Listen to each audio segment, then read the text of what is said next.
સરકારી ખિલખિલાટ વાનમાં સબસિડીયુક્ત રાસાયણિક ખાતરની હેરાફેરી.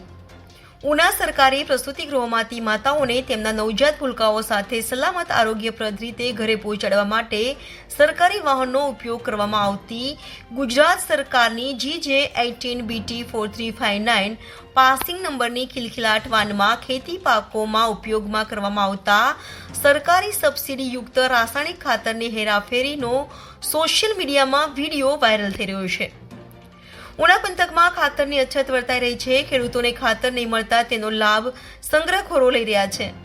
હાલ રવિ સિઝનમાં એક તરફ ખાતરની જરૂરિયાત વર્તાઈ રહી છે તો બીજી તરફ સરકારી ખિલખિલાટ વાનમાં સરકારી સબસિડી યુક્ત રાસાયણિક ખાતરની હેરાફેરી થતી હોવાની સોશિયલ મીડિયામાં વિડીયો વાયરલ થતા ખળભળાટ મચી ગયો છે.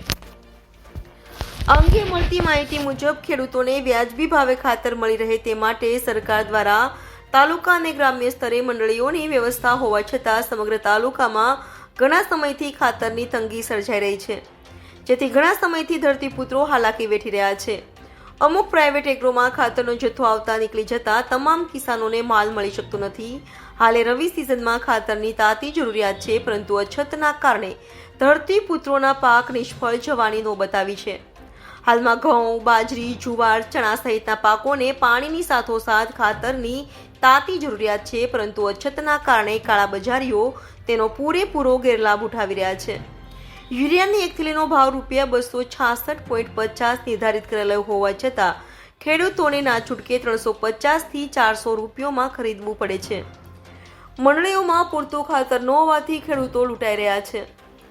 ખાસ કરીને સમગ્ર તાલુકામાં અધિકારીઓની રહેમ નજર તળે ખાતરની કાળાબજારી વધી ગઈ છે, જેથી ખેડૂતોને ધક્કા ખાવા છતાં ખાતર મળતું નથી.